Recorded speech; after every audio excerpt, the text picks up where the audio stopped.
lot of pressure. For no good reason. I can take the bus to school, I can walk to church and your office and the library, I can get on BART if I want to go to San Francisco. I'm fine. I pause. People are too dependent on cars. Like, sure, if a geomagnetic storm destroyed the electricity grid and society collapsed, you could use a car to get somewhere safer. Martha clears her throat. I keep going. But we live in a city. The freeways would pile up and gas expires. It oxidizes. So all the cars would be rusted from the inside out anyway. You can't count on cars. Do you think this is a worthwhile thought pattern, Ellis? Is anything you do worthwhile, Ellis? I shake my head. Let's talk about what happened during the driving test. Nothing happened. What do you mean? I sat in the DMV parking lot with the driving evaluator or whatever, and nothing happened. I pause. Because I couldn't turn the car on. Martha tilts her head. Couldn't? I've only been seeing her for a few weeks, but I know what it means when she repeats a word I've said. It's like when you insert your card at the train station and the turnstile spits it back out. Try again. She's looking for me to say wouldn't or didn't want to in place of couldn't. But I really couldn't. I had my finger on the button and my foot on the brake, but my brain was already out of the parking lot and on Claremont Avenue, calculating exactly what would go wrong. You could hit a pedestrian. You could hit an elderly pedestrian. You could hit a child pedestrian. You could hit an elderly pedestrian carrying a child pedestrian and get arrested for manslaughter, and your parents will have to pay restitution to the elderly/child victims, and you'll never go to college because of your horrible guilt, and will instead live in the basement for the rest of your life and befriend the rats. Alternatively, I could humiliate myself in front of a DMV employee. At least I've got a roadmap for that.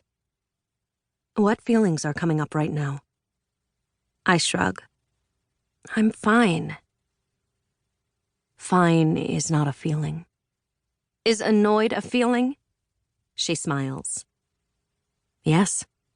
Is that what you're feeling about your driving test? It's not a big deal to me. So I guess I'm annoyed. It's such a big deal to other people. That's understandable. Martha pushes a dark, springy ringlet back from her face. Is this something you've experienced before, or is this a new feeling? For someone so serene and unflappable, she talks about feelings a lot. Never hers, though, only mine. It's not new, I hesitate. It's actually kind of constant. Tell me about that. I slump back on the couch. The more information you dredge up and vomit out to someone, the more they seem to want. Is it really that horrible to have someone listen to you? Your parents are paying for this. You're wasting their money. Everything my mom and dad think is important, I don't want anything to do with. They want me to get my license. They want me to be in AP classes. They want me to hang out with girls from church more. I don't care about the things they care about, I just don't.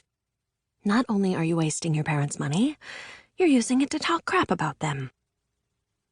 It goes the other way, too, I say, trying to seem like less of a jerk. They don't care about what I care about either. I pause. They don't want me to care about the things I care about. Can you give me an example? I give her a look like, come on. She smiles. She waits. Like disaster preparedness, I say. Like the end of the world as we know it. Where do you think your interest in survivalism comes from? She asks. I shake my head. I'm not a survivalist. Oh? Survivalists have skill sets, hunting and fishing and living off the land, and I can't do any of that. I'm a prepper. I have supplies, not skills. Or I would have supplies, except my mom told all my relatives they can't give me gift cards anymore because I'll spend them on bizarre internet stuff.